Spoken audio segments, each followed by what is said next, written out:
It's live. Oh shit! It has a problem with. Oh, is it live? It's live. We're I bet. live. Okay, well, it's telling me there it didn't work. I'm on Restream, everybody. Ain't nobody's here, thank goodness. All right, so hey, I'm your proud and humble leader, Mike Asherbrenner of the Hounds of Business community, and I have the one and only April Wyett here to carry my tired self through the intro of this show. How are you, April, our Hounds ambassador? I am doing amazing, Mike. It's so awesome to be here with you and everyone here to talk about the roadmap to holiday wellness and goal crushing. I can't wait for this conversation. You can't either. I wish I could, I should have had one of you host and I could just sit back and watch because my holiday season's already like a lot. I mean, I'm not complaining, but wow, but we do. We go through the same stuff and sometimes we repeat the same patterns, right? Honestly, to me, and we'll open this up, that how everybody talks about the definition of insanity, right? It's Yes. holiday. Even the smartest, brightest people can just on the holidays. It's just wild. Demands are being pulled. You go to places you don't want to go. You eat like crap, and then you just get downward spiral. And that's why we're pulling this show together. We want to make sure that people, hey, you're not hopeless. You're not alone. Happens to the best of us. So we're gonna have a great, friendly chat today and have a good time talking about it. And let's see. Pat Kennedy is here. Hey, Pat. But good to see you. Pat just started. Hey, Pat's a stray, somebody go out there and say, hey, let's go to the group call. I'm not even going to be playing anymore. I'm just going to go. Anytime I see a high level, heart centered pro pop in, I'm just going to go at it. They'll come back or they'll leave. Leanna. Oh my goodness, good to see you. How are you? Let us know how you're doing in the comments. And participate, guys. Share your stories, successes. Tell people that they're not alone. Interact with these folks. All right, they took their time out. They're all professionals. They're high level, and have a blast. Oh, speaking of high level, Royce. Yeah, hey, fellow hound in the house. I got one or two words for you, Royce. I'm not sure what. Blow pop. That's all I'm gonna say. Good to see you. Only folks on the Hounds networking yesterday would know what I'm talking about. All right. See, that's why you got to show up. That inside joke you're missing out. And Yolanda, good to see you. Hello, Yolanda. And I saw Homer was on as well. Oh, did I miss Homer? There's Homer. It's Squire Homer. He calls me Sir Mike, so I call him Squire Homer. He's a good dude. He helps me out a lot. I appreciate you, Homer. You're a good dude. And LinkedIn user, that must be Sarah Pushko. Let's see if it is. Did I get it? Even a blind squirrel catch a nut every now and then. Did I get it right? Who is LinkedIn user? All right. It's a mystery good. Everybody's guest. popping in. It is. Oh, and by the way, real quick, you're still all happy and refreshed, and so the Bali retreat. Are you still in Bali in your mind? Like what? How was that? Real brief. Wow, that's all I can say. Pictures are coming. I have my digitalographer creating things for me to post.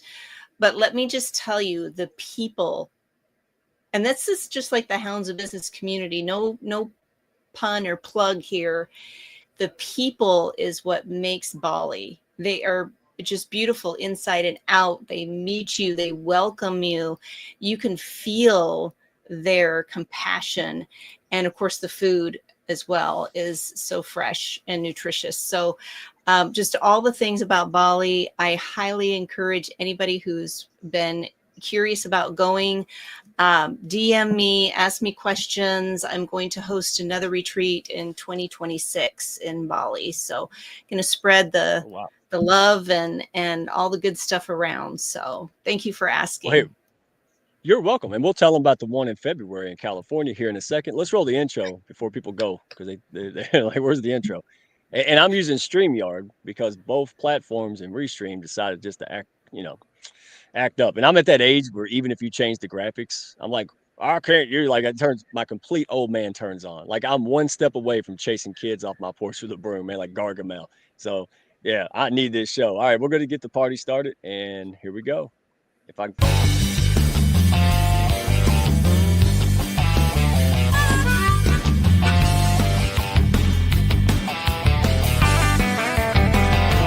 Are you looking to grow your network and your net worth with other high-level, heart-centered professionals? Then grab a seat and your favorite beverage and join Mike Asherbrenner, the Redneck Connector. It's time for the Hounds of Business Community Happy Hour.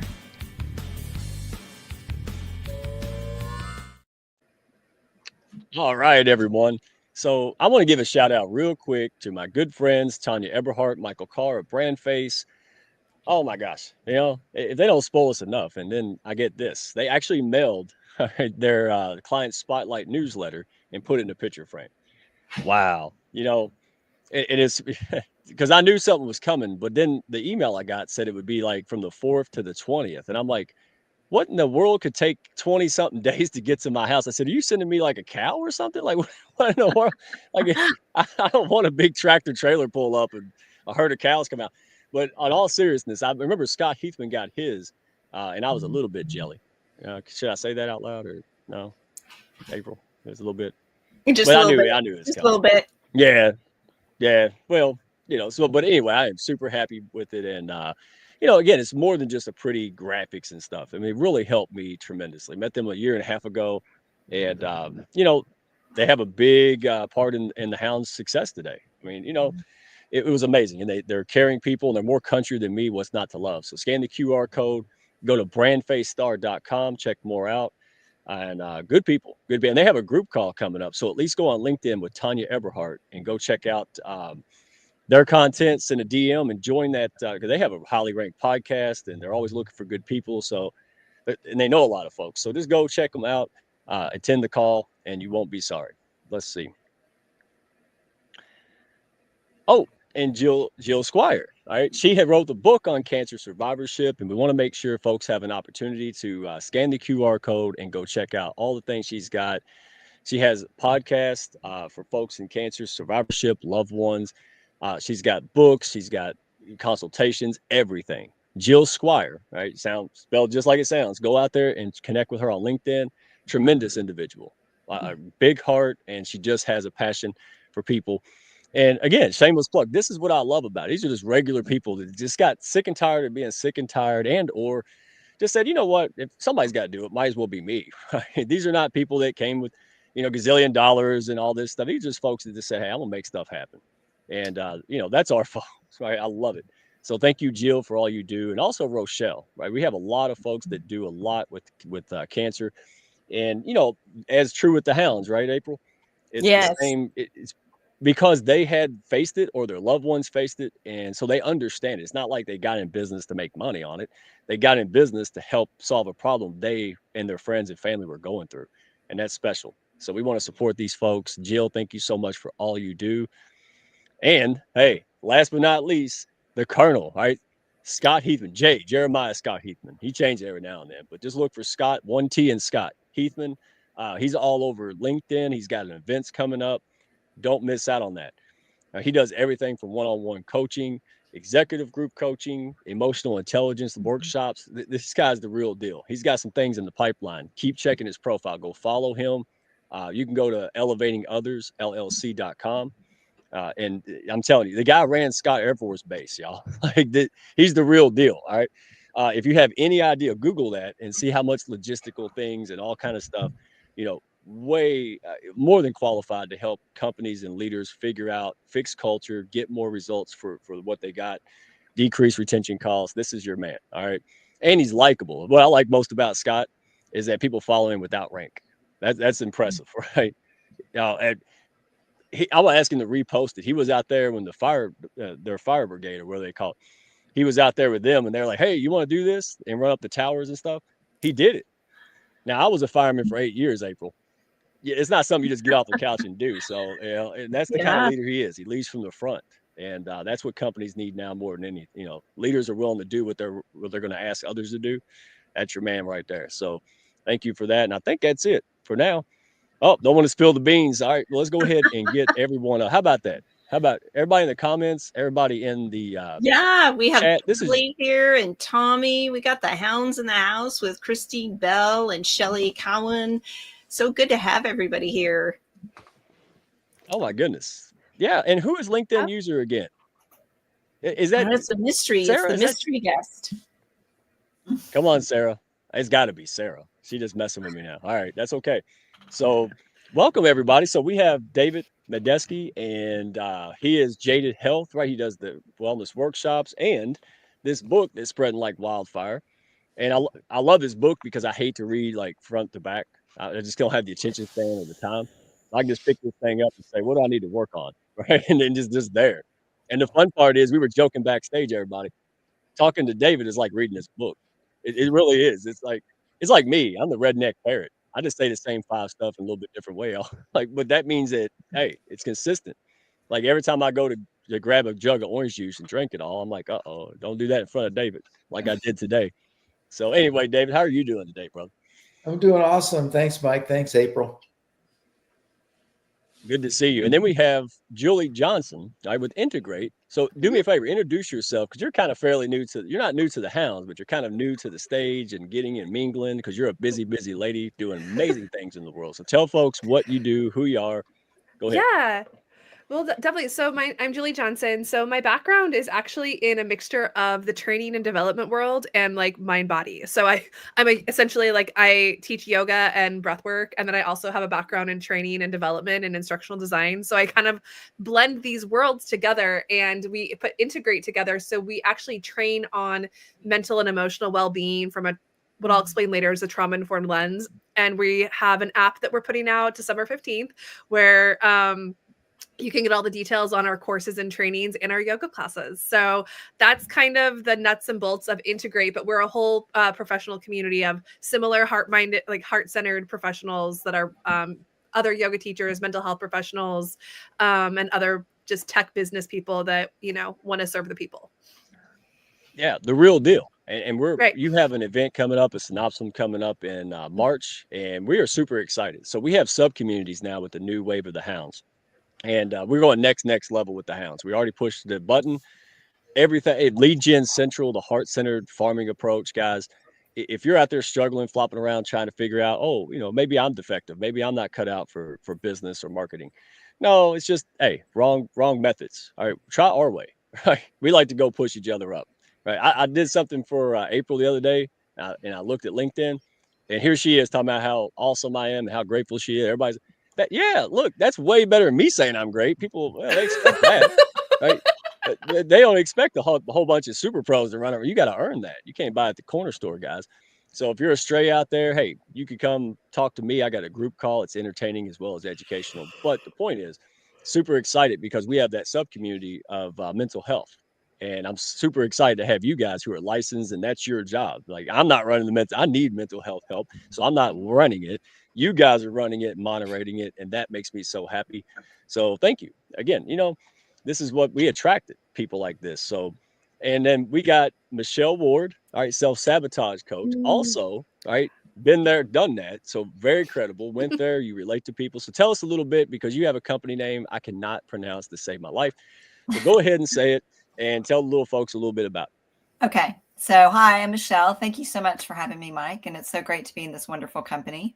So 𝐻𝐿 Coaching is my company, and 𝐻𝐿 Vital in French means vital force. And I was trying to come up with a replacement for empower, because I didn't feel like empower really engulfed what I was trying to communicate.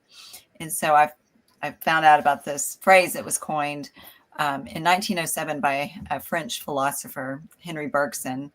And it was actually it's a book he wrote about evolution. And so I was like, oh, that's perfect, because this is what this is about. It's evolving through life. But we lose touch with that inner vitality, that vital force, because through the years, we're told what to think, what to do, what to say, what to wear. I don't know. And we're programmed from third trimester in the womb all the way up until 7 or 8 years old. And then we don't know how to deprogram ourselves. So that's what I do, is help people identify those subconscious beliefs that lead to self-sabotaging behaviors. So I kind of had to figure it out on my own through a lot of trials. And I'm very grateful for that. But I can help my clients with the shortcut to that, so they don't have to go through 5 to 10 years of pain. Exactly. If you fell off the cliff 15 times, somebody ought to come and say, hey, how do I not fall off the cliff? That's your job. And you've been there. I mean, we've had conversations and I'm like, wow, do we have the same like life and family sometimes, but we're not the only ones. Sometimes everybody feels like they have to put up this front and this shield all the time. And no, you don't tell everybody, you don't show everybody the dirty laundry, but at some point you should reach out to somebody who's trustworthy and skilled, right, and can help you on this journey. I mean, when I did that, life changed. All right, trying to do it yourself, bury your head in the sand. We're going to talk about it. So, an audience, I put a question up there. Chime in. All right, what is your what are you guarding for your biggest stress trigger in this holiday season in 2025? All right. So, and how do you pronounce this guy's name? Thank you for showing. See, I that's why I don't shout people out, because I can't even say April half the time. So thank you for joining us. There's Royce. All right. I'm going to scroll through here. Yeah. April, we Dr. didn't give you New's proper here too. Dr. New, love Yeah. you, sis. Thank you for being here. Islam is also here. Lovely having him. It's just Tommy, amazing. Kelly, Shelly. Tommy, Kelly, and Shelly are here. So now it's time to go. All right. Did you tell people what you living with intention? Did we talk about that a little bitty bit? Tell everybody if you don't mind. And I'll pull this back up real quick. Well, just as everybody shared, right? It's all about us going through our own things. And so I created this forum, Living with Intention, after leaving 9 to 5 social work, and decided to do what I wanted to do, which is helping people to remember who they are. So just as Julie shared about trauma informed, and Michelle talking about what she does to help people understand the subconscious of what's happening.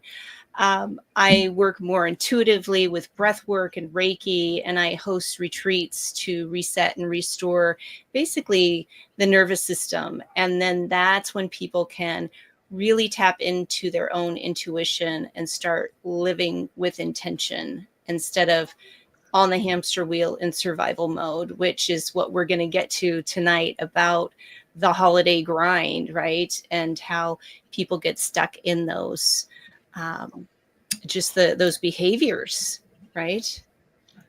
Absolutely. And you're hopefully we get to do regular LinkedIn audios. Who knows but we'll find a way to get you on there somewhere, because you have a great audio room. People love it, right? You The breathing room. Yeah, I had the breathing room, and I have a podcast, and the retreat coming up. We'll talk about that in February. So It is. All right. So this is just kind of run of the mill. I want to make sure this is an organic combo as usual.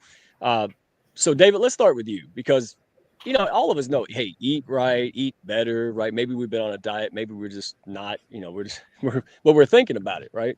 Holiday season, so many reasons, we won't even get into it. Why people get derailed, they overeat, So what's the main thing from people that really trips them up, David, from a nutrition, wellness, health standpoint? What are some of the biggest things that cause people to go, off the path? Well, procrastination keeps them from getting on the path to begin with. And so there are 3 types of people. You mentioned one of them, those who think about eating healthy or losing weight. There are those who talk about eating healthy and reducing weight. And then there are those who do it themselves and just don't talk about it and don't think about it. Sense of urgency, what comes to mind is there's got to be a sense of urgency to wanting to start now and not wait till after the holidays, because that's what everybody does. They make their New Year's resolution that they're going to go to the gym. They're going to start eating better, eating healthier. My question is, why wait? Why not start now? So that's the main thing, is what is your sense of urgency? That's a great question. And so let me go to the 3 people who deal with the mind, right? Because, hey, David, what should I do? All right, well, be healthier, right? It's like, okay, what stops us from that? Who wants to add on to that? Who wants to go first? What are some of the reasons that we get tripped up, either messing up our regular routines during the December, or more importantly, getting all excited December about New Year's resolutions and commitments, and it falls to pieces in a week or two, right? Well, what are some of the things that go on with the mind and people that's common amongst most? I think, well, I'll kind of chime in here. What I've noticed for people that are going to quote unquote start a diet or change a habit is that they kind of go crazy Monday, like through Sunday, and they're like, because I'm going to start my diet on Monday kind of thing. And so it's like, and it's this mindset of, it's like a scarcity mindset, right? Mm-hmm. So I think that is one of the things that that people struggle with whenever they think about dieting or changing habits or quitting drinking or just changing their mindset about things or thinking differently about things, is they think about what they're going to lose instead of what they're going to gain on the other side of it. But when you don't know what you're going to gain, it's very scary to have the courage to make the significant changes, especially during the holiday time where there's added stress of maybe family and memories that could trigger things. There's also, you know, traditions and I always have pecan pie on Thanksgiving, or we always, you know, do this thing on Christmas and that's okay. I know David has talked about this in other podcasts and lives about having maybe a 2-finger sliver of a piece of pie, or I've also talked about once you eat before you go, so you're not as hungry, because you show up someplace hungry, you're not going to make the best choices. And I speak from experience and recent experience on that. So don't put me in a Mexican food restaurant when I'm starving, because I will eat 4 bowls of chips by myself. Going to town. I laughed for one reason, because CJ has little baby fingers, so we're going to give her 3 slices, man. Okay. All right. Well, I hope CJ's in the audience. All right. So thank you, CJ. Anybody else want to chime in? All right. Well, go ahead, David. You're good. I just want to say that a lot of times we'll say we'll do something tomorrow, and we all know tomorrow doesn't come. So if we put off till tomorrow what we can do today, and tomorrow never comes, we'll never do what we need to do. Mm-hmm. Yeah, do it now or do it later equals never. Exactly. And I thought about loss too, so that's a good one. Go ahead, Julie. Oh no, I was just gonna say, you know, I was kind of piggybacking on what, you know, Michelle was saying, and I think something that comes up a lot, I know, during the holidays. So I kind of come from this like trauma-informed lens from my background on, like, I didn't say this earlier, like recovery coaching, and also coming from like this trauma-informed mind-body lens, where we're looking at it's not what happened to you. Sorry, it's not what's wrong with you, it's what happened to you. So lots of times with childhood, you know, sometimes we respond through, you know, we call it, you know, an eating, you know, through eating, for emotional responses to eating. And sometimes that couldn't be around family members that might have been a part of maybe childhood trauma, you know, so we bring all of those in through the holidays, you know? And so sometimes, you know, I think learning to, I mean, obviously you can find this with like a therapist or a coach, but starting to kind of begin to undo the onion around those narratives can help. And it sounds like what Michelle does is kind of a part of the narrative, is seeing sort of where those, let's say, those triggers are coming from, you know, when we're, you know, in that space of about ready to self-sabotage, you know. And from our lens, you know, there is wisdom in those behaviors because they kept you alive for probably a very long time. But there's also, it doesn't help you thrive. That's always like the whole point. So true. Does it go back to the caveman days, right? Like, that's, you know, all this stuff that we needed to survive. I mean, you woke up and it's still dark outside. It could be a bear or a bush. You had to have that, right? You had to. But now, oh my gosh, we get triggered by so much it's not even real. Like, and I'm not speaking as somebody who's educated. I did School of Hard Knocks. Like, I learned the hard way. That's why we're doing this show, and opening you all up, because people need this. But real quick, what stops people from seeking help in general, right? Because I know for me, a lot of times it's trust, right? There's a lot of different ways. So if somebody's secretly kind of struggling inside, and they see somebody that they might want to engage with, or they, you know, what keeps people from doing? Is it just general fear? Is it, you know, lack of confidence? What do y'all think in your client experiences and personal experience? April? Mm. Yeah, that's a great question. I think it really has to do with when you say that fear or uncertainty or that hesitance, for people to really tune into themselves. And I know, Julie, you're very trauma-informed care, and sometimes that can be triggering even, or I say activating. I don't like to use triggering anymore because people get triggered from triggering. Yeah. So we feel that heightened feeling, that sensation, and that's okay. For us to say, oh, I'm feeling a little heightened right now. I'm feeling this anxiety. How can I just pause a little bit, step back, take a breath, literally ask yourself, where are my feet right now? Pretend that you can breathe through your feet. And that helps to reset the nervous system into the parasympathetic. Just a little sip. You don't have to see rainbows and unicorns or anything like that. It's all just that ease, right? We want to melt the outer layers of that. So that way we can self-regulate. And so when we are engaging with other people, then we're in a more grounded awareness state. And so that's what I love to teach and to help coach my clients through the biodynamic breath work and trauma release. Yeah. Did I lose you? Looks like she got stuck. Yeah. Oh, hey, real quick. I was smiling again. Everybody was looking. I was smiling because she said, go put your toes in the grass. Take your shoes off. I'm like, I'm a redneck. Why do you think I wear shoes? I got sandals. Yeah, I was like, that's an easy one. I can do that one. Yeah, David's saying don't drink all that orange juice, and she's saying walk around like you're normally do. I said, okay, I can handle that. But that's a good point. Anybody else want to chime in on that? Like, what keeps people, once they're aware, we ain't even got to that part. But when somebody's ready to, they're just, I got to do something. Why do people not engage in or seek help or whatever? Well, a lot of people think it's because of a lack of motivation, but I think that's too simplistic. Yeah, me too.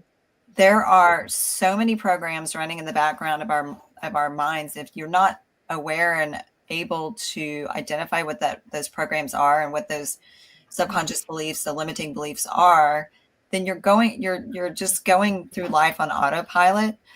And so that's why so many people start their, they make their New Year's resolution in January, and by mid-February, they've forgotten, right? Yeah. And that's, I think, 80% or maybe even more. By March, it's like 95% people have not. I mean, it's a crazy number. Well, why is that? It's not a lack of motivation.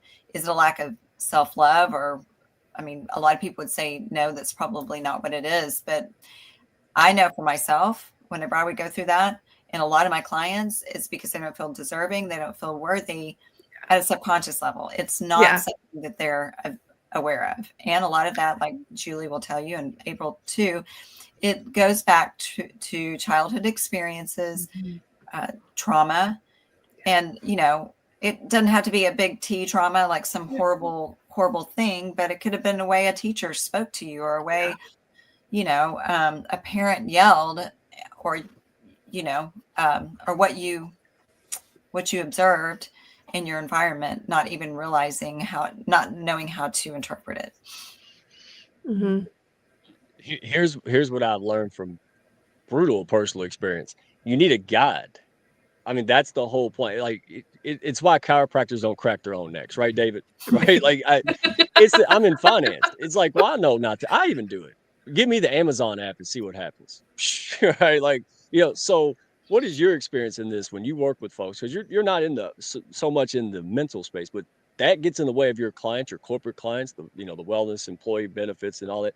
So what do you do when somebody just keeps on, like they're not ready to go there? Well, I like to use short stories and parables with life lessons. And one of my favorite ones is the pot roast story. Some of you are familiar with it, some of you may not be, but simply stated, a lady was hosting a dinner party and she made a pot roast. And one of the guests says, "This is delicious. Can I get the recipe?" And the host says, "Of course." She writes it down for her, gives it to the guest. The guest looks at it, reads, and says, why do you cut the ends of the pot roast off? And the host says, I don't know. That's how my mom taught me. So the next day, the host calls her mom and says, Mom, why do we cut the ends of the pot roast off? Mom says, that's how your grandmother taught me. Call your grandmother. So the host calls her grandmother and says, hey, Grandma, why do we cut the ends of the pot roast off before we cook it? Grandma thinks for a minute and she goes, oh, because when I was first married, the pot I had was too small for the pot roast. So I had to cut the ends off. That's great.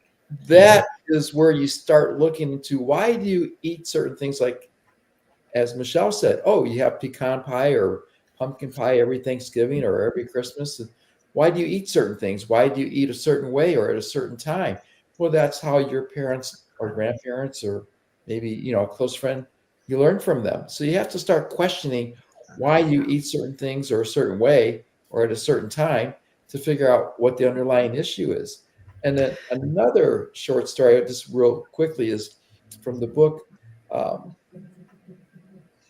Everybody was coming into a business, all the employees, because someone had passed away, and they were wondering if it was the CEO, and they thought, wow, this is great. This is my opportunity to advance.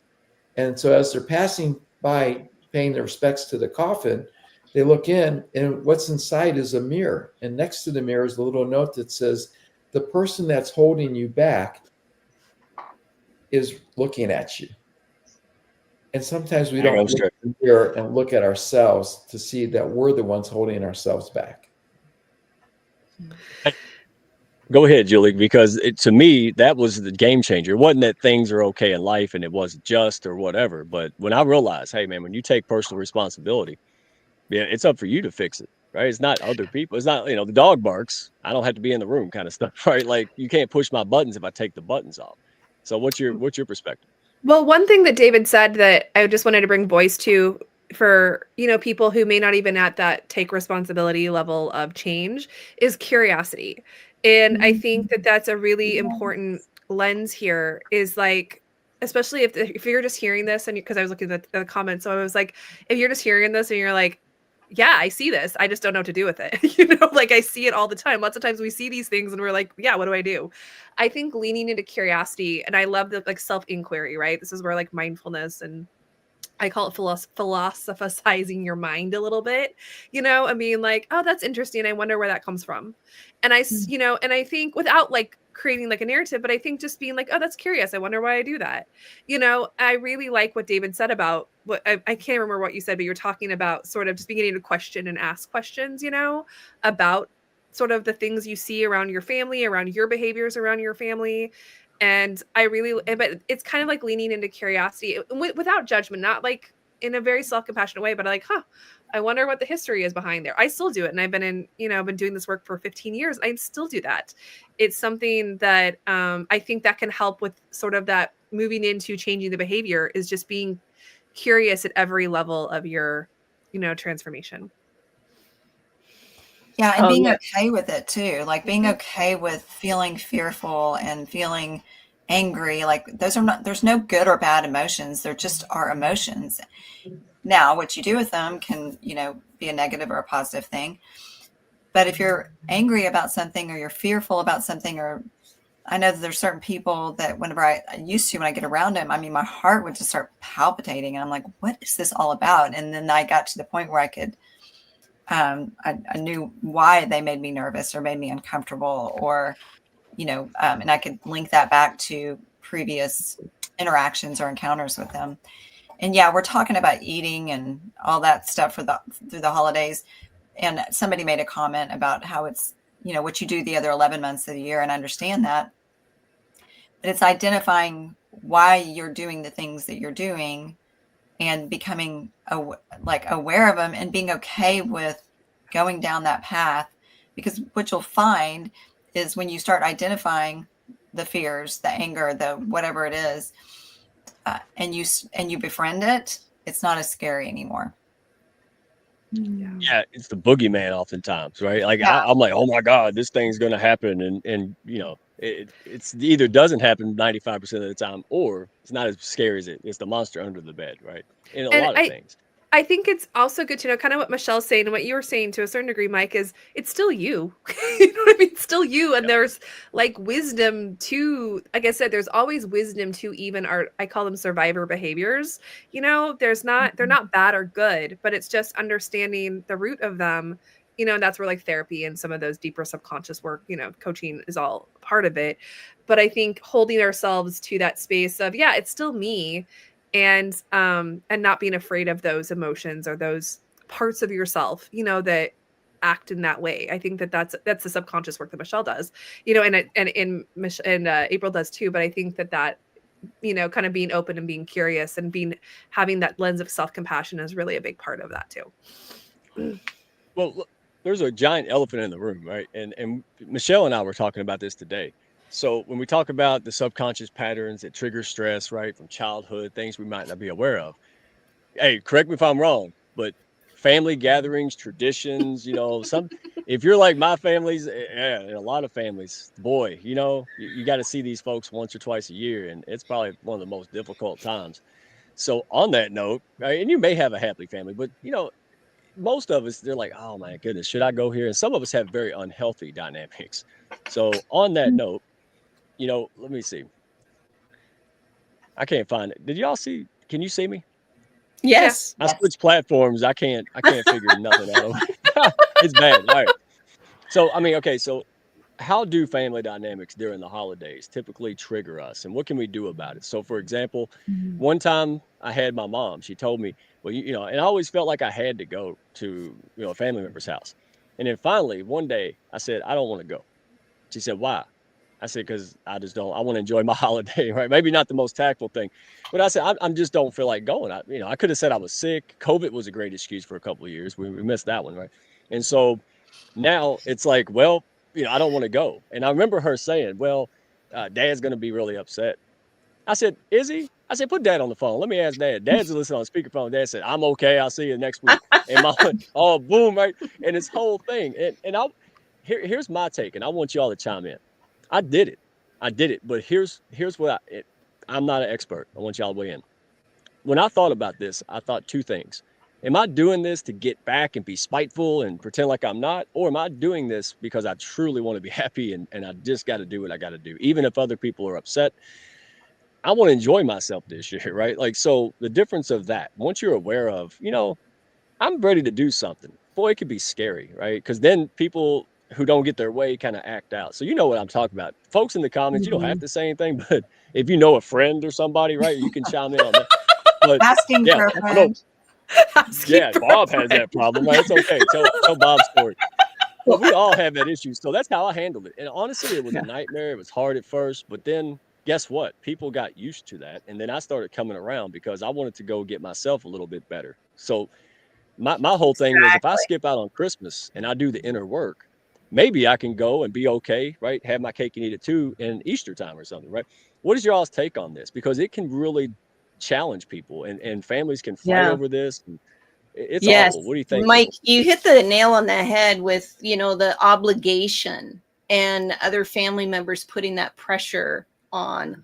And it's really sacrificing our sanity, really. So you did the right thing. And it is hard. It is very challenging to stand up to your mother or your sister, whoever it is, and say, you know, I'm just going to, you know, pause here, or sure, I might show up, you know, just not, you don't have to. You don't have to do anything you don't want to, especially when it really induces anxiety, right? And you feel that and you dread it and all the things, because then that's when the overeating, over drinking, you just feel worse afterwards. So I always ask myself, how do I want to feel?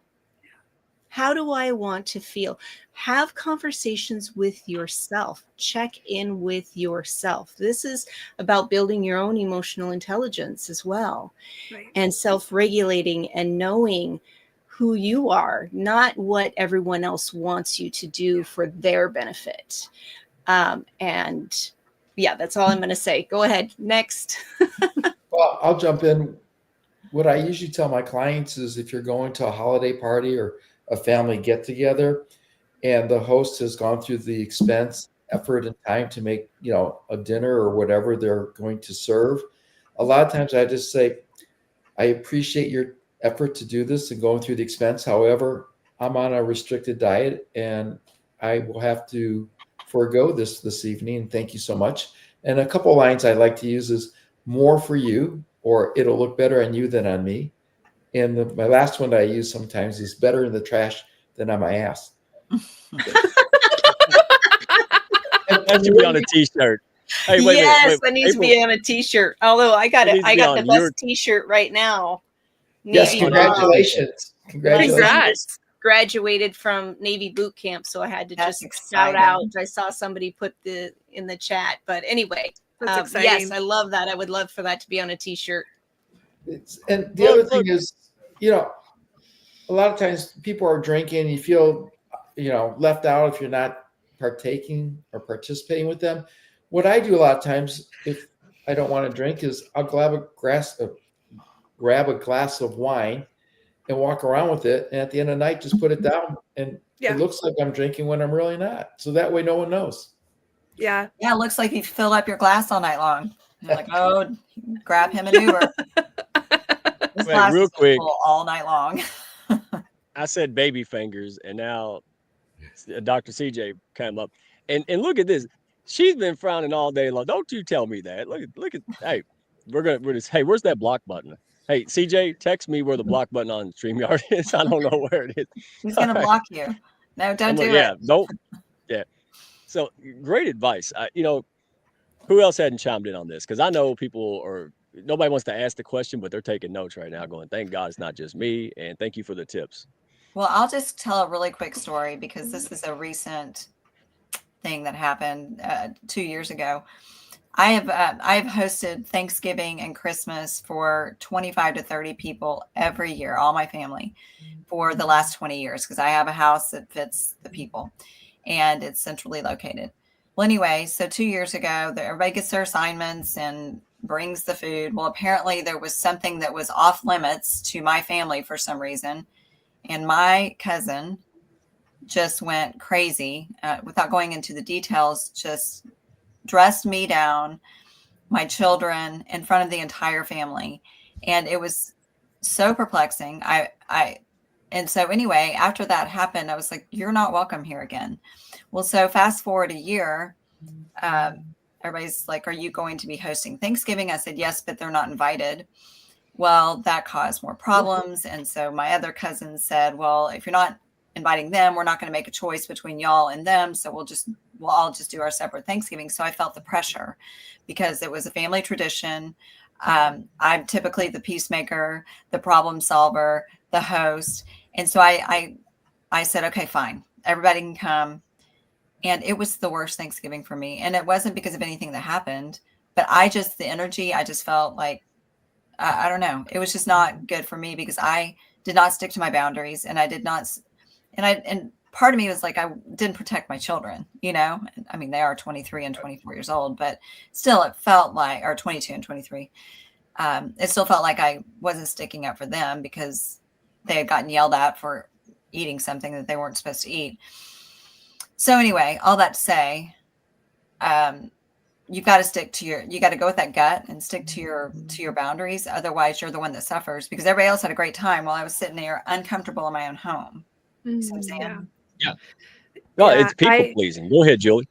I was just going to say, I can relate to that, Michelle, about the parent thing. So I have a daughter who is on the spectrum and doesn't like to be touched and doesn't like hugs and doesn't like, all the things that, older generations, love hugs and high fives, and she hates all of them. And she's also a female that's like, in puberty, so there's there's some, things. And,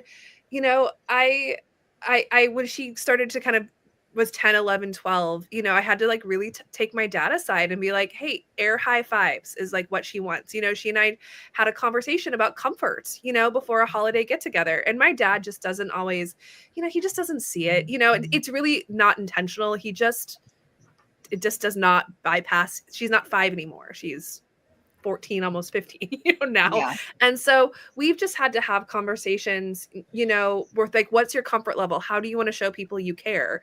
That's within her boundaries, and upholds that. So I really resonate with what that you saw that with your family, because, I think it's really important to honor, our kids' boundaries too, and what our kids' comfort level is, and teach a generation that boundaries are okay, and to listen to those. And also, like, my dad, I had to also pull aside and be like, hey, she's 15. She also has some sensory processing, things. The way she receives affection isn't the way you show it, so how can we find this other space, and I think just for me, it was just being comfortable to kind of step into that space between generations and kind of holding the line on that. So I'm glad that you saw that, but that you were aware, and that says a lot about your parenting as well, for your girls.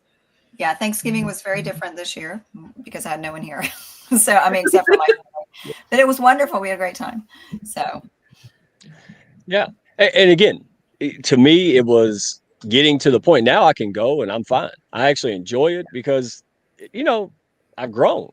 It doesn't affect me. He can say whatever, but people don't say and trigger. All right. And so I could handle it.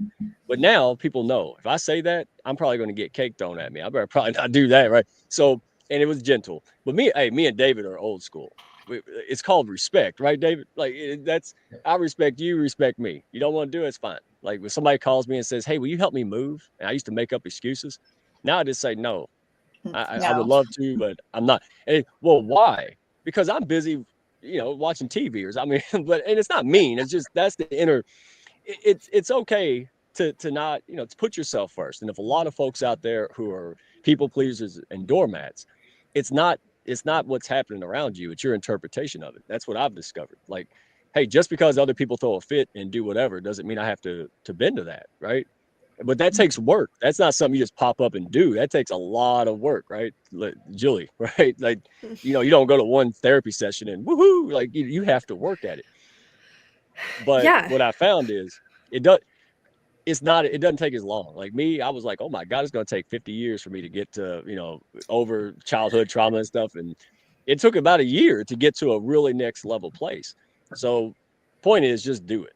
Right. And what's the first step somebody can do if they're struggling right now? Is it too late, or can they, what's your recommendation? They're like, man, I don't want to go next week, but I don't know if I can handle all the drama. Like, so CJ's question came after I asked it. Same thing. Sometimes you have to offend, but is there some tactful ways other than lying straight out that we could avoid it, or is it just? Yeah, I definitely don't think you should lie, because that always comes back to bite you in the, what. So being honest and just non-emotional about it, non-emoting.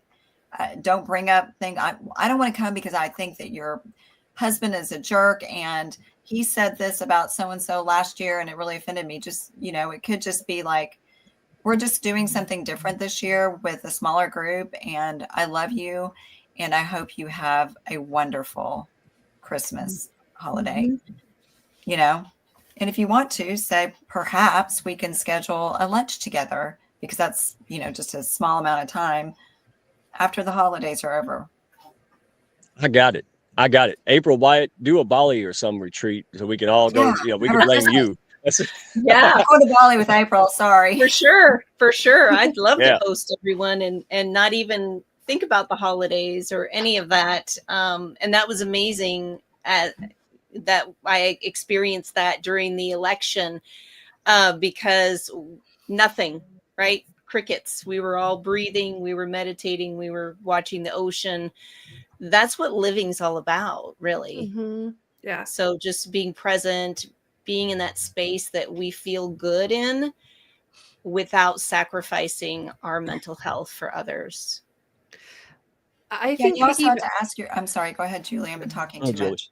Oh, no. I'm going to just volley it back to you all here in a second. But I was just going to say, what I hear everybody saying is almost seems like having a plan. That's what I always say, is go in with a plan, plan A, B, and C. And I think, that's something I always like, whether it's food. I have a history of, an eating disorder. So I always like would go into the holidays with like a plan, you know, of like, you know, in these certain situations that I could predict every year. Cause the good thing about family is they don't change. So like you can almost predict what every person's going to do, you know, every year, at least in my family, you know, what food's going to be there. But I think having like a plan, a mental health plan is really good. You know, like if you're going to be around this person, you know, what can I say to get, you know, to not offend them, but like set a boundary for, you know, like what, a lunch date, you know, later on down the road or something along those lines. But I think having a plan for your, you know, your activation moments that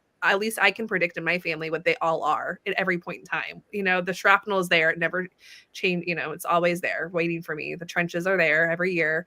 And I think just knowing how I can get around them and having like plans and boundaries are good to do. And then when you have them, I write them out on my phone and then I'm like, okay, that just happened. Now I'm going to go, you know, now I'm going to go on a drive to my car or I'm going to go to my in-laws house or something like that. You know, you can, you know, give yourself a compassionate pause with things.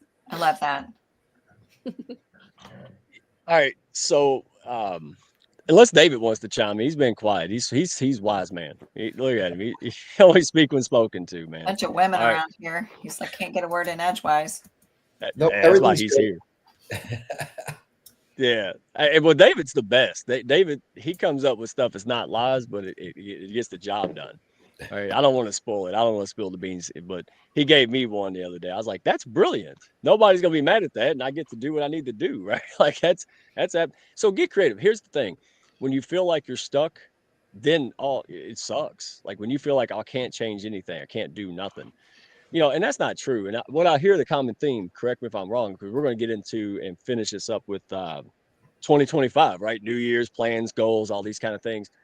But when I look at, you know, my own life, I'm thinking define success for yourself. We've been told who to be, how to act, society, parents, blah, blah, blah. And when I hear people, especially people in their 40s and 50s, you know, like, hey, I'm just now figuring out life for myself. And that's exciting, scary as hell, but it's exciting because now you're not a victim. You're not just getting blown around with the wind, right? Now you're in charge. You get to decide what you do. It's a little unnerving, but hey, if I could do it, who the hell can? That's my mantra. So let's switch gears. 2025 is coming around the corner. If you're like me, man, I get a head start. Like I started 2025 in Halloween. Now I was ready to go, like prep work. So so a lot of folks nowadays in the last 10, 20 years say, oh, I don't do resolutions, but they still have goals. They still have desires. So whatever you call it, right, it's the same stuff. So people in the audience, folks here, Hounds, friends of the Hounds, hey, chime in, tell us, you know, hey, what is your goals? And also, what are some of the biggest challenges that you're going to face with that? So what are some of the biggest challenges when people set goals in your all's experience with clients? What are some of the things that you hear, right? And if you want, elaborate on, you know, a couple of things you could do about it. David. Well, with most of my clients, their goals are to either reduce weight, become healthier, lower their A1C, you know, stop being a pre-diabetic or diabetic, get off medications, all sorts of stuff. The question is, again, sense of urgency. How much do you want it? And is your why bigger than your excuses? Because a lot of times people will make excuses or they get results. You can't have both. So little things like that. And my philosophy is attitude is everything. And I have a little thing I have in front of my computer. It says, the older I get, the healthier I become. The healthier I become, the more motivated I am to be healthier. And my philosophy is I'm growing younger as I get older. A lot of my high school classmates have an opposite feeling. It's like they're preparing to die. And I'm preparing to live. And I only have one thing on my bucket list. People say, what's on your bucket list? I only have one thing. And that's to live to be 120 years or older in excellent health and have my cognitive abilities. So healthy mind, healthy body, and, you know, healthy spirit. That's, you know, my goals every year is just to remain healthy and improve on becoming healthier. Wow. That was a good answer, David. See, hey, read the book. It's like talking to David, right? And yeah. And Christine Bell, honesty with love. That I like, hey, have assertiveness, have self-respect, but temper it with love, right? Temper it. Or if you're a doormat, you know, temper your doormat love with self-respect and boundaries, right? It's a balancing act to me. It's like, hey, I still love people, but I gotta love myself first. Make decisions. Mhm. So who wants to chime in? Some of the obstacles that get in the way, people set goals, business, life, and what are some things in your experience, Julie, that that you identified, and what are some things people could do? Yeah, it's so interesting. I just wrote a Facebook. I was like, I'll bring it over to LinkedIn tomorrow because I was just thinking about it as David was talking. I think for me, I think I think sometimes I have been able to set such long-term goals that I actually I outgrow the goal. So the shifting the goal, right? I think for me, sometimes I'll be like, I'm gonna I have a goal that I want to go do like an herbal intensive in Vermont. But then I was like, well, what if I want to go to Montana? You know what I mean? I mean, that's kind of a shift in goals, but I think there's something about being okay shifting the goal that for me, I'm learning to sort of it's not doing the goal, but it's like you're going to keep growing as you go for your long-term goals. And that you might have to you might outgrow the original goal, but there will maybe be a better goal that's more in alignment for for me as I go develop and grow as well. So that was just something I've been thinking about recently. But in terms of why other people coach, some of the clients I've worked with, people I've trained, um I think, it's definitely, I think, going back to those belief systems and also a fear of releasing those patterns of Michelle's would be self-sabotage, because those patterns can be a part of our identities and a part Yes. of who we believe we are. That's And that's what, exactly especially with childhood trauma. So there has to be sort of this, kind of this acceptance that there's new people we can be, as we develop and, into, a space of thriving. Yeah, that's why I love having you in the pack. And this is good. This is good stuff because and what's this have to do with business? Everything, y'all. It has because you can have the best sales scripts and business plans and money and but if you don't have the self-belief, confidence, and the resilience and all the things that go with it, that's what's holding you back. That was my experience. So let's see who we're going to go. April, we didn't get to hear from you yet. You got a lot of experience. Really good discussion, and I apologize, my bandwidth might be a little slow, so if I freeze on you, hopefully I'm smiling.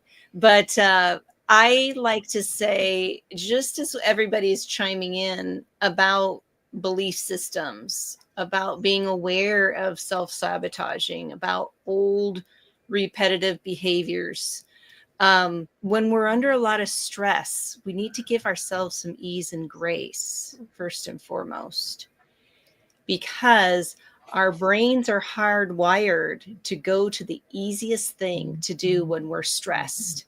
And what is the easiest thing? It's those new neural pathways that are carved out, those old behaviors that we revert back to. And then we keep asking ourselves, why I did that again? And it's just so frustrating.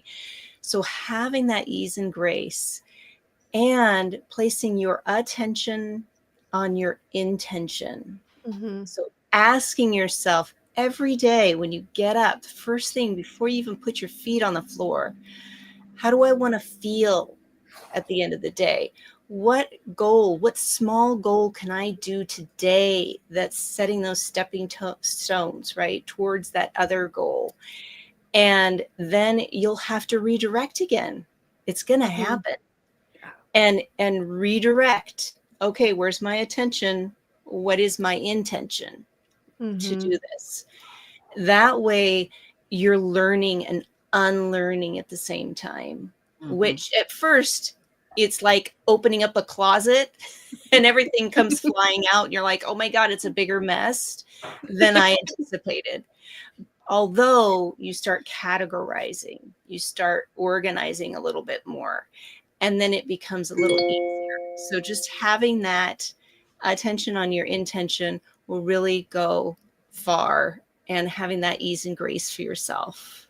That's what I've learned. Wow, you learned a lot of knowledge in that RV traveling, don't you? Yes. Wow. There you go. Lots of things. Yeah. Well, let's hear from Michelle on this, and then we're going to go and let folks know how they can get involved. A lot of you guys got events coming up and all kind of cool stuff. So what's your thoughts on this? You know, things and get in the way and how we can help it. Well, I'm just going to echo what everybody else said. And also just having compassion for yourself, because there's no one perfect. You know, you're not going to do it perfectly. And in the self-sabotage world, I expect my clients to go back to what I call their tool shed. And the tool shed is the thing that they're trying to get away from. You know, they lock it up. The tool shed are the tools that they use to numb, to feel better, to ignore the problem. And so, you know, during the whole process, they lock up that tool shed. But then during the process, when it gets difficult, they might go back to that tool shed, but they go back to that tool shed maybe after a week has gone by, maybe, and then it doesn't feel good, right? And then they let 2 weeks go by and they go back to the tool shed. And eventually, after practice, you know, perfect practice makes perfect, but nothing is ever perfect. But I'm just saying, practice and consistency is the key, and compassion for yourself.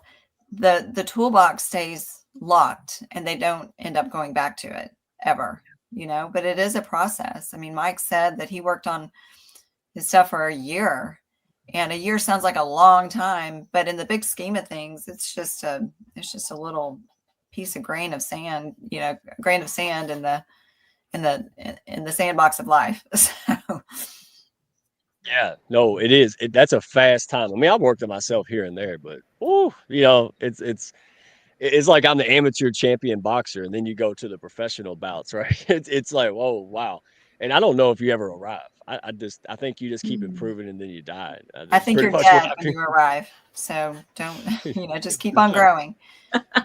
But see, that's what I mean. The Yeah. perspective changed everything. I said, I don't expect life to be easy anymore. I just expect to get harder, stronger, wiser. That's it. You know, I can't stop the wave from crashing in, but I can learn how to surf my ass off, right? Like that's the Right. perspective. And that's kind of what the overtone of what you all not just teach, but you do. And that's what I mean. We don't seek help for a lot of reasons, but we should. And the whole point of having you on here is every one of you has had experience, and then you took that experience in life, went and got your certifications, learned how to teach others, and got and be there. That's why you're so daggum effective. So when you're talking to them, oh, I'm embarrassed. It's like going to the proctologist. That's a little embarrassing, but I mean, that's what they do, right? It's you don't want to just do it randomly, but that's the same thing. If we go take our cars to the mechanic, right? Why? Because if I touch the car, I know I'm a redneck, but not all of us are that good. That's a stereotype, right? I don't work on engines.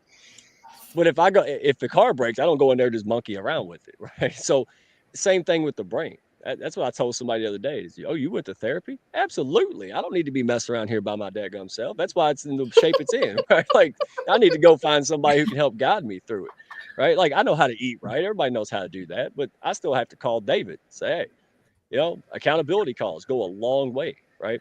And then I jump on April's meditation. Yeah, because I want to meditate, but the dog barks, things happen. I went to take a nap today, and guess what? I never nap. As soon as I walked in a nap, guess what happened? Family comes in arguing. Yeah. Oh, why is Dad upset? Yeah, one time a year I try to nap, y'all come in with nonsense. But again, regulation, right? Go out there and seek help, seek support. So on that note, everyone, and thank you all for attending. And it's Christmas time, and everybody is still here. Holidays are approached. It's December, and people are still here. Love the Hounds. Love you guys. Cannot wait to unveil this. But lead gen's a problem, especially for heart-centered people who hate pitch slapping and bothering people. And we've got the formula, man. We can go out there and spread good things, make an impact through our business. Cannot wait. If you don't know what I'm talking about, message somebody. Let them know you're a hound in the comments, and just pick it up. I have a group call. That's it. And the minimum of that, you might get on somebody's show, even if you don't join the Hounds. And I know people. I refer you anyway. It's not about us. We want to see people get unstuck. You have something special to do in this world, an impact to make. And now more than ever, people want to do that, right? But they won't. Most won't do it. You know why? Because they don't have the support and resources to get it done. That's why we have the pack. That's why we do these shows. That's why we introduce these folks to you, so you can get unstuck. Absolutely. So let's tell people how to find you, what events and things you have coming up. David, we'll start with you. You got that great book. People are loving it. I love it, man. It's now, hey, real quick, y'all see this? Y'all see me drinking hose water out of a beer mug, right? Y'all see that? So this is David. This is David. All right. So I'm making up for the orange juice, big dog. That's what that is. All right. So what do you have going on? I know you do wellness workshops, but you also do coaching, right? One-on-one. You have a book. You have a lot of things. So where can people find you, and how can they tap in this year or next? Well, they can find me on LinkedIn. They can also get my book, Jaded Health, which is my 5th book, on Amazon. It's the most current one. And they can reach out to me at jadedhealth.com, or they can just send me an email at davidmedansky@gmail.com. It's my first and last name at gmail.com. And happy to answer questions for people. Yeah. I say, hey, I said, what am I supposed to do to get healthier? He's like, drink water. I was like, hey, that's the only thing I do right. And try to get, and now I'm working on the other 8. Avoid the orange juice. Yeah. I have to don't drink second orange that. juice. Mm-hmm. Sorry. So, no, I forgot all about it. I had been on autopilot. Again, I'm going to take time off, and I messed up, guys, in the audience, Hounds. I messed up and told everybody on this panel that I was going to take a week off. So now I'm going to, this accountability. Is the wrong place to take. Yeah, talking about My autopilot, Mike, reminds me of the airplane, that if you're going from Los Angeles to New York or vice versa, and you're off 1 degree, you can be off course as much as 266 miles. But most airplanes today are on autopilot, so they're always course correcting about 95% of the time. So if you get off course and you indulge like you did this morning with the orange juice, don't beat yourself up. Just get back on course like you are now with the water. Yeah, exactly. Hey, don't tell him I had a McGriddle too. No, Your secret is safe with me. Yeah. Nobody tell David nothing. So, all right. Now I'm getting in trouble with foot and mouth disease. April Wyett, all right, you got all kind of stuff. Look at all those QR codes. My God. So where can folks plug in now, later, and some of your big events? Yeah. Thank you so much, Mike. This has been so much fun. I just have to say I've so enjoyed being here with everyone and everyone chiming in the audience. Thank you, everyone, for the love and support and just being here for yourself. You're showing up for you, and that's what matters. And speaking of showing up, I am offering a retreat, a reset, restore retreat for purposeful driven women. And that's going to be in 𝐎𝐮𝐫, California. And for Hounds of Business ladies, I have a special offer for you. So DM me about that. Michelle's already checked in with me on that. I'm super excited.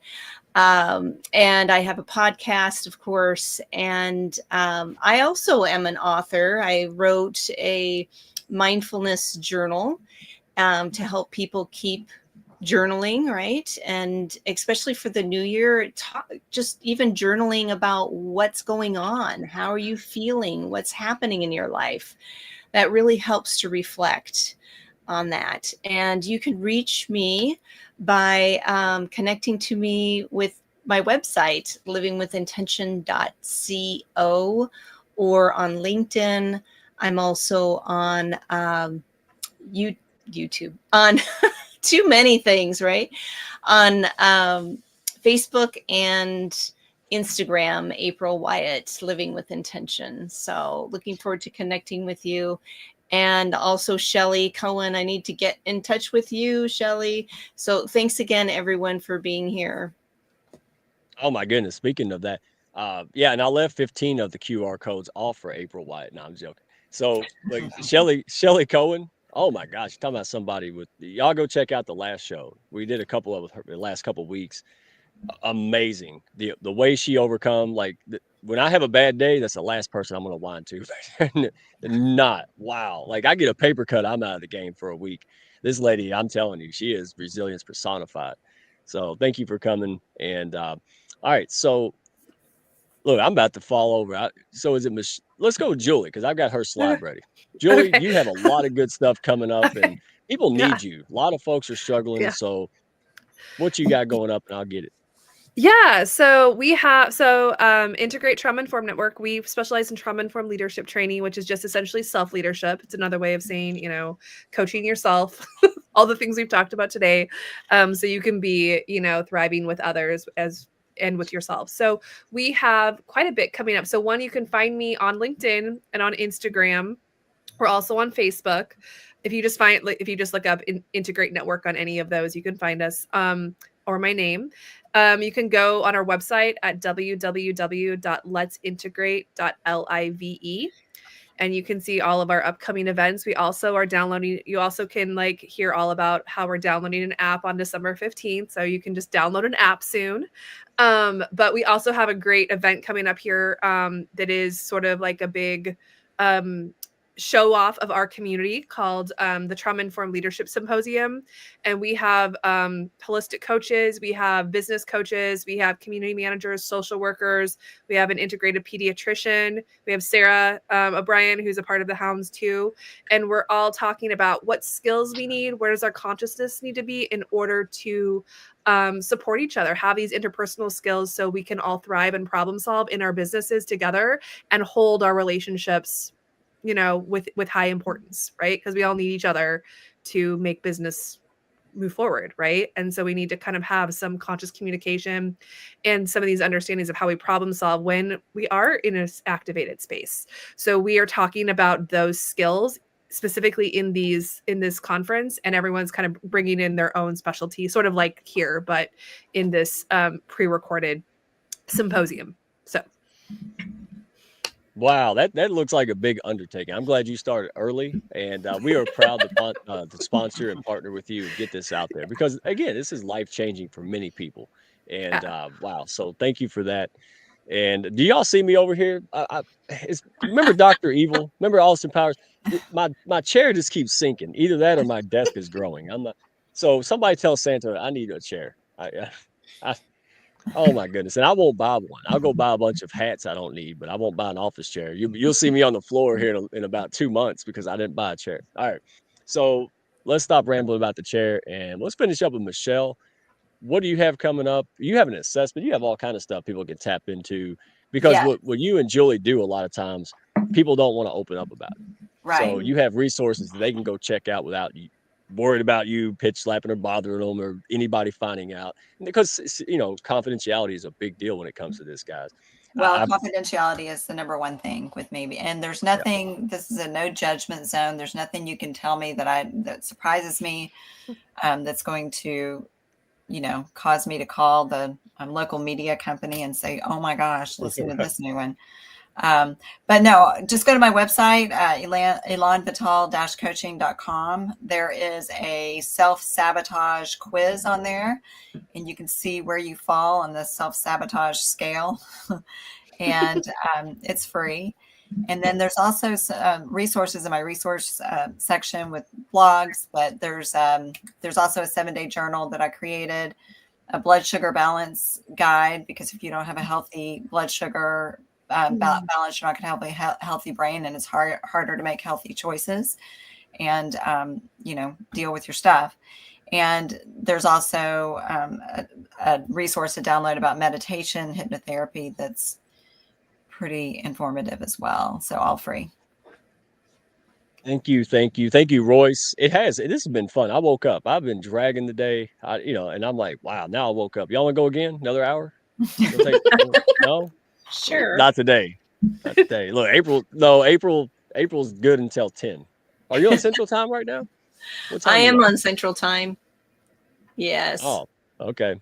Yeah, and you're good about that. You set your own personal boundaries, man. If you don't get it out at 10, my phone is shut down at 9:30. Mike found that out. I was like, sorry, dude. I shut down at 9:30. We were watching CJ's show one day. I know. I'm like, I gotta go. And I just kept putting, 10 minutes left. I just kept putting, it's 9:15. Oh no. I was like, 9:24. Y'all better say hi to April. Because they gave her a shout out and then she left. And I was like, where'd she go? And smart. Yeah. Yeah, you gotta be careful what you take to bed with you. The last hour before you go to bed is, unless you intentionally make that intention when you put your head on the pillow, thinking about what you're grateful for, setting those intentions. If you go to bed thinking about all the things, that's what you're going to wake up with. So that's why people don't sleep so well. So turn it off, power it down, say I love you to Mike, and sorry.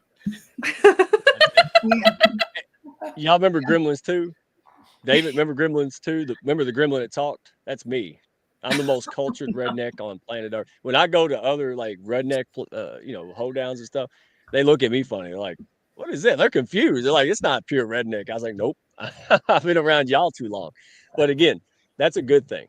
But who you run around, what you think about, all this stuff rubs off on you. It can rub off in a positive or a negative. So surround yourself with good people who push you up, who are trustworthy. And that's why we put folks on here. We just don't put anybody up here, guys. I don't say, if I don't know these people, I don't talk about it. All right. So if you're looking for help or support, or you just want to have a conversation that could lead to something else, right?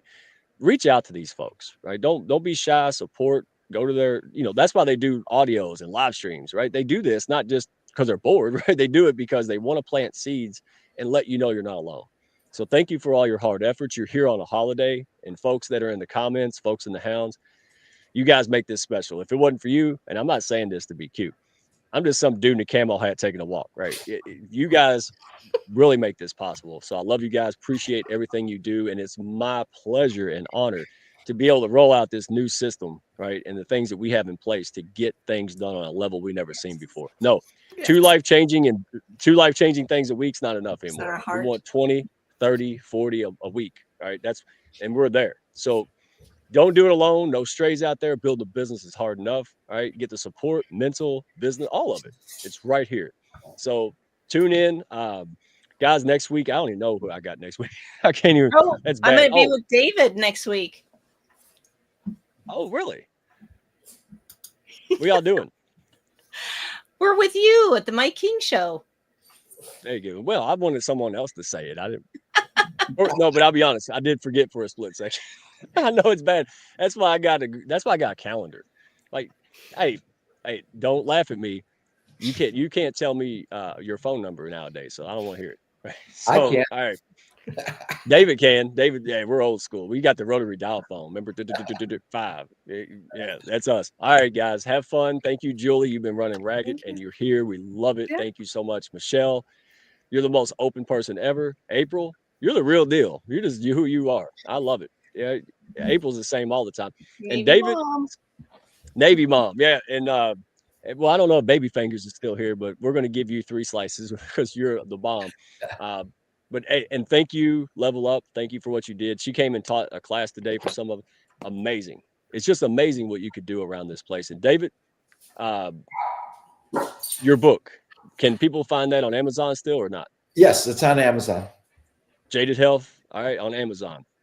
Go pick it up. Makes a great gift. All right, so I'm gonna stop rambling. Everybody have a good time. All right. Hey, set boundaries this year. That's the intentional word today. All right, have fun. I will look have a for good the evening. buttons. Bye. Bye. There you go. Bye. Be well. Princess Wave. Keep living with leave when- intention. Thank y'all for stopping by. Be sure to follow, share, and like, and send me a message if you had fun today. Y'all come back now.